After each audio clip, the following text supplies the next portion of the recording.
السلام عليكم ورحمة الله وبركاته. نحمده ونصلي على رسوله الكريم. أما بعد فأعوذ بالله من الشيطان الرجيم. بسم الله الرحمن الرحيم.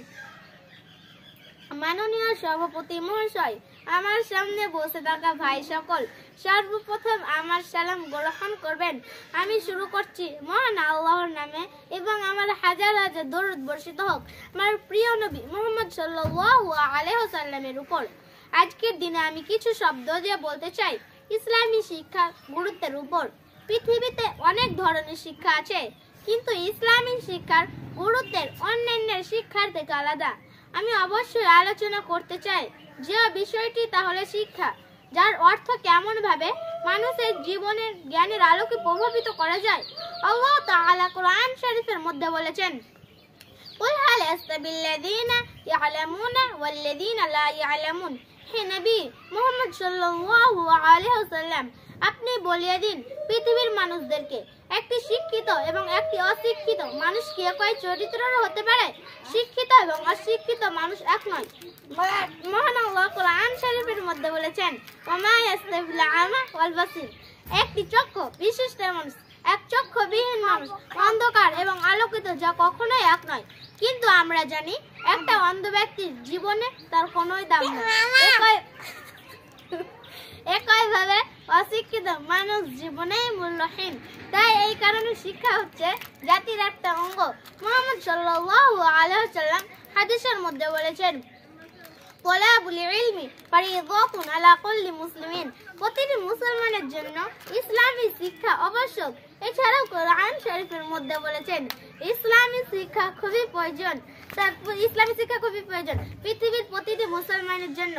তাই এক কবি কবিতায় বলেছেন, লাইসাল জামালু বিআফওয়াবি ইযাইনুনা ইন্নাল জামালা জামালুল ইলমি ওয়াল আদব। তোমার পোশাক পরিচ্ছদ তোমার আসল সৌন্দর্য নয়, আসল সৌন্দর্য হচ্ছে শিক্ষা এবং ভালো ব্যবহার। এটা থেকে আমরা অতি সহজে বুঝতে পারছি ইসলামী শিক্ষার কতটা গুরুত্ব। পৃথিবীতে শান্তিপূর্ণভাবে জীবন কাটানোর জন্য নিয়ম নীতি কোনো শিক্ষাতেই বলা হয়নি, কিন্তু এই ইসলামী শিক্ষার মধ্যে দিয়ে পরপর ধাপে ধাপে আলোচনা করা হয়েছে কেমন ভাবে একটা মানুষ তার জীবনকে নিয়ম নীতির মধ্যে দিয়ে পরিচালনা করবে।